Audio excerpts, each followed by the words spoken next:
Thank you, Shimon. First of all, I should say, don't read too much into a title in a panel in a conference. When our choices are, Iran's nuclear advances, WMD Free Zone Conference, we wanted something, a little bit more poetic, and I think it inspired you to grapple with these issues, so maybe it was a good idea. Thanks. But in any case, the title actually came from an idea that Yoel Gojansky, who was the chair this morning, and I have for a joint article.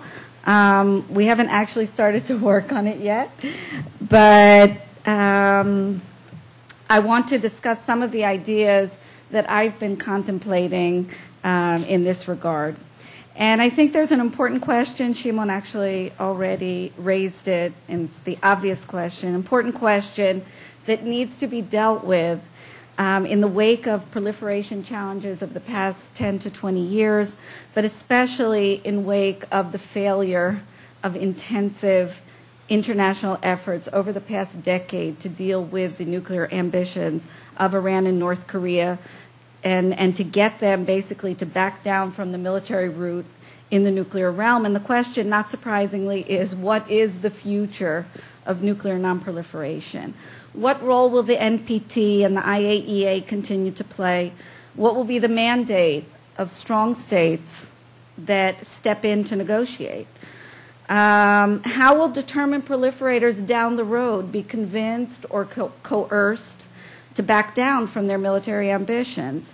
Will we be seeing mainly a continuation of diplomatic moves, negotiations, or will military force be a more prominent feature? I mean, will military force, including, coercive steps that are short of military force, like cyber warfare, targeted killings of scientists, maybe explosions at missile bases, will these things be accorded greater legitimacy in light of the clear difficulties of dealing with nuclear proliferation through negotiations? And finally, maybe we'll see a move more in the direction of regional dynamics that takes state interests, threat perceptions, et cetera, into account. And maybe regional solutions will be the more effective context for discussing arms control in the non-conventional realm. Now, obviously, these questions that I'm asking are not new questions. These are the same questions that the international community has been grappling with. But I think that they take on today a new urgency in light of the dynamics that have unfolded in the so far unsuccessful attempts of the international community to confront the nuclear ambitions of the leaders in Iran and North Korea. I think the limitations of the NPT have been exposed, but what the case of Iran in particular has demonstrated is how the weaknesses and the loopholes that are an inherent feature of the NPT have been manipulated for years by determined proliferators, and this has severely complicated efforts to negotiate with them more effectively. I mean, think about the process that has been unfolding with regard to Iran. A major problem has been in the realm of interpretation, interpreting the evidence, especially when proliferators can continue to say that everything is actually in the context of a civilian program. Smoking gun, right? The proverbial smoking gun. What is this smoking gun? There are no criteria for determining a smoking gun. There are no criteria for making this call. And yet, everyone is waiting for the smoking gun. And until we have the smoking gun, how can we be sure? How can we deal, with Iran with the determination, or North Korea? Well, North Korea has already passed it. But let's say with regard to Iran. There's a problem with the culture of the IAEA. The IAEA has an organizational culture, and Efraim Askolai has written about this, that is not an organizational culture that says we are seeking out violators. The organizational culture of the IAEA is to make sure everything is being upheld as it should be. That's a very different organizational culture. If you're searching for violations, or if you're saying, we'll just go to wherever they invite us to and make sure everything is okay.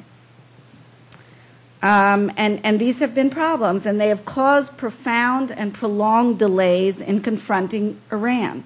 For years, efforts to deal with Iran's nuclear ambitions were up against serious charges that there was no firm evidence that Iran was definitely moving in a military direction. And even after last Tuesday, when this, Ephraim described the report that was released or leaked or whatever, there are still those that are raising these questions. And I'm not only talking about people in Iran. There was a cartoon in Haaretz a few days ago that just said it so well. You saw Ahmadinejad talking to the Russian and Chinese leaders and saying, this is all about civilian activity or something such as that, and behind his back there's an enormous missile, and you see the guys climbing up and putting the warhead on top of the missile. And where's the responsibility of Russia? Of Russia and China to curb nuclear proliferation in Iran on the backdrop of this quite damning report. And even in the public debate, we see this issue of interpretation still with us. At the very time that the IAEA report on Iran was released, suddenly you see in the public debate, in the media commentary, that they're again raising the issue of Iraq, 2003. And the fact that, there was all that so-called evidence, and in the end there was nothing there. And even a serious, media person like David Sanger, who has, written many articles in the New York Times that have actually exposed all of the evidence about the military ambitions of Iran, suddenly is raising this issue of Iraq. It's like, even after this report, it's still an issue that's on the table. Now, if nonproliferation efforts are to be left to these self-appointed strong states that step in and take matters into their own hands, they will have an important decision to make with regard to future proliferators, to negotiate or to take more coercive measures. And there's a range of coercive measures, obviously, that can be taken, even in the military realm. We all talk about the military option. Obviously, there's not one military option. There's a range of military options, or some combination of negotiations and these coercive measures. And an important factor, I think, that will inform their decision or impact their decision-making on this is their assessment of whether the chosen strategy can actually eliminate the proliferation challenge, or whether the most they can achieve is a delay. And if their strategy is tailored more to the delay, the obvious question is, what will they do with the time that they gain thereby? Okay. For coercive measures, I think their effect critically depends on when they are employed. And this is one of the lessons that comes from Syria and from Iran. If coercive measures or military action is taken early on, there's a chance of, so-called taking out the nuclear program, or at least causing a serious delay. If military action is taken at a later stage, and this is what international actors are grappling with today with regard to Iran, the most that can be achieved is a delay, and there can be a discussion about how many years it can be delayed, but we're only talking about a delay. But coercive measures are not addressing motivation. Okay? And Iraq in 1981, Iraq was bombed, but obviously Iraq remained motivated in the nuclear realm, and it was on the verge of having a nuclear capability in 1991. Although I want to raise one thing in the context of the Iraq example that's being raised more and more again in media commentary, I would be very careful about the sort of glib way that some people are talking about the Iraqi example and saying that Israel bombing Iraq only increased Iraq's motivation to get to the bomb. That's a very problematic statement. It's based on a problematic counterfactual. Nobody can know what Iraq's motivation would have been if it had not been attacked by Israel. So saying that it only delayed, saying that Iraq's motivation remained, that's okay. But saying that Iraq's motivation increased, nobody can actually make that statement and be on firm ground. For negotiations, if this is the choice of policymakers, clearly negotiation strategies and bargaining techniques need to be significantly sharpened and improved. On Iran, many mistakes have been made in the negotiation process. The major challenge today, let's say the international community wants to go back to some kind of negotiation with Iran, the major challenge is how you make Iran serious about negotiations. Iran has no reason in the world to negotiate seriously with the West about its nuclear program. Iran wants to achieve a military capability. It can do it unilaterally. It has no need for negotiations. It doesn't want negotiations. The international community is critically dependent on negotiations to get where it wants to go. So that is a massive structural imbalance that needs to be addressed. If it's not addressed, negotiations will go nowhere. They will continue just as we've seen over the past 10 years. So negotiations strategies need to be sharpened. They need to learn from negotiations theory. There's important things to learn. And I'm not making little of all the other constraints that are involved in negotiations.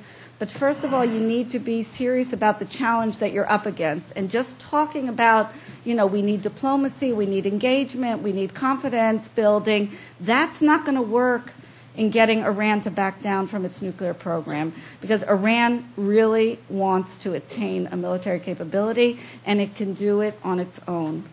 It doesn't need negotiations. Okay? Finally, a point about regional solutions.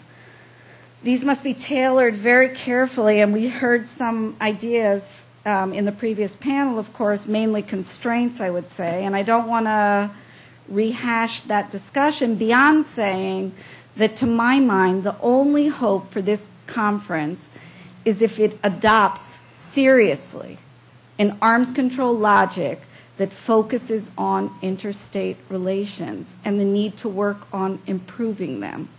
Maybe in the direction that Professor Sidhu raised this morning about, creating some kind of security architecture. Those are things that are in the right direction, but it's all about changing regional relations significantly in the region.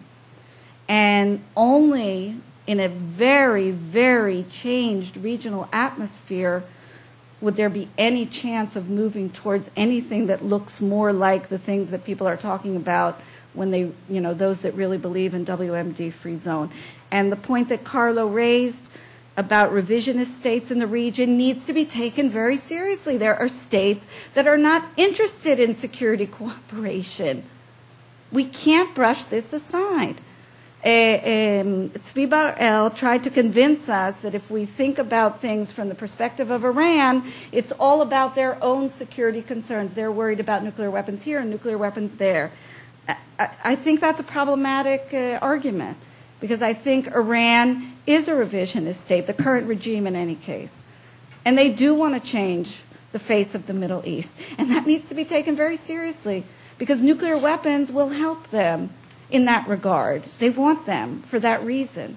So it's not all about creating even a security architecture. Not everyone is driven by their security concerns. Some states are actually driven by these hegemonic ambitions, and we can't ignore that. And I'll just end by raising a real concern that I have about this WMD Free Zone 2012. And it's a point that I raised, I raised together with Shimon Stein in a short piece that we co-authored. And that is that Iran will probably join Egypt wholeheartedly in an Israel-focused campaign, because this will very much serve Iran's interest to deflect attention from itself, and this will undermine the current Iran-focused international dynamic, or whatever is left of that international dynamic, if and when we ever get to the regional discussion. In other words, I think, and we saw this, Camille, we saw this in Brussels, I think Iran will be willing to swallow sitting together with Israel at the table at this conference in 2012 because it will be able to use this framework in this cynical manner that I've just suggested. In other words, for Iran, it's worth it even to do that, to be able to join Egypt wholeheartedly, push the Israel agenda, make it all about Israel, and hopefully, people will forget about Iran, or they'll buy into this equating Israel and Iran, putting them on the same level, just like, so we need to deal with Iran, we need to deal with Israel, we have a regional context, and suddenly all the efforts vis-a-vis Iran will be in this context. And I think that's a very, very dangerous dynamic. It will be excellent news for Iran, but I think it will be sad, sad news for the rest of the international community. You have 5 more minutes. I finished. Oh, wow. You're up.